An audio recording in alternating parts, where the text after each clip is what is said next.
Bueno, entonces, primer problema, contar la cantidad de dígitos que tiene un número entero que nos entra por parámetro sin asumir que es un string, no sean tramposos. Entonces, este es bastante sencillo y este es uno de los casos en que no es necesario un centinela. No todos los ejercicios que les puse es necesario tener el centinela. Se puede usar el centinela, pero no siempre es necesario. Entonces, como siempre, nos están pidiendo que retorne algo, pues creemos ese algo que queremos retornar. Entonces voy a crear una variable llamada dígitos. Entonces, siempre tenemos que inicializar las variables en algo. Se podría inicializar en cero, pero pues pensémoslo bien. ¿Cuál es la mínima cantidad de dígitos que nos pueden entregar un número? El número no tiene una cantidad cero de dígitos, entonces mínimo siempre va a haber uno. Entonces esto nos va a facilitar un poquito la matemática. Bien, y por aquí en algún lado entonces tengo que retornar dígitos. Listo. Entonces, con esto, ¿qué es lo que queremos saber? Este problema ya más o menos lo resolvimos en una ocasión, si se enteran cómo podíamos hacer, si se acuerdan cómo podíamos hacer. Entonces, una de las cosas que hicimos, si se acuerdan, era que empezábamos a quitarle números al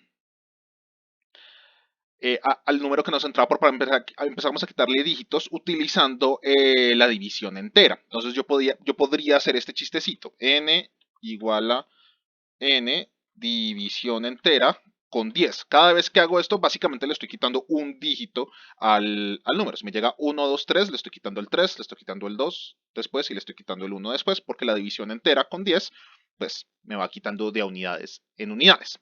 Entonces, en general lo que yo quiero es repetir esta instrucción de acá. Yo quiero que me vaya quitando este chistecito. Y cada vez que le quito un dígito al número, pues vayamos sumándole. Entonces, dígitos más igual 1. ¿Sí? Le quité un dígito, entonces sumámosle 1 al conteo que ya llevo. Estas son las dos instrucciones que quiero repetir varias veces. Estas son mis instrucciones iterativas. Esas estaban bastante fáciles de identificar. Entonces, ¿por qué razón quisiera yo que entrara al ciclo? ¿Cuándo quiero yo que entre?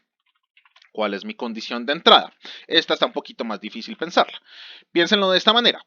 ¿Cuándo debería dejar de entrar en algún momento al ciclo? Si yo tengo el número 1, 2, 3, 4, le quito el 4, le quito el 3, le quito el 2. Si le llego a quitar el 1, es decir, si hago la división entera a este 1, ¿qué me quedaría? Pues me quedaría un 0 en este caso, ¿sí? Incluso si no hiciéramos la división entera, si no quisiéramos una división común y corriente, me quedaría 0 punto algo.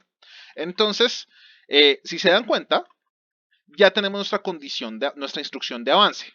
Yo estoy cambiando n y cada vez estoy poniéndole un número más chiquito. ¿Hasta qué número quiero yo que deje de dividir n? Pues si n está por debajo de 1, significa que ya debería pasar porque ya le quité todos los números posibles a ese pobre número que me entró por parámetro. Entonces, si lo vemos desde la posición contraria, ¿cuándo debería entrar al ciclo? Pues debería entrar al ciclo cuando la división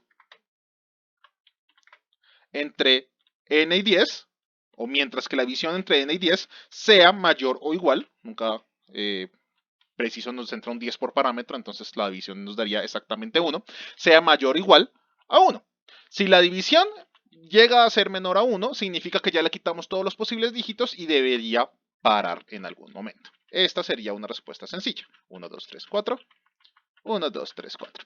Y listo. Con esto ya tenemos resuelto nuestro problema. Iniciamos los dígitos en 1, mientras que la división por 10 de n sea mayor a 1, es decir, mientras todavía haya decimales, quítele una unidad, quítele el último dígito, vaya sumando al conteo de dígitos, repite esto varias veces hasta que lleguemos a algo que sea menor a 1. Cuando hayamos hecho eso varias veces, en dígitos nos va a quedar la cantidad de dígitos que tiene el entero que nos llegó por parámetro.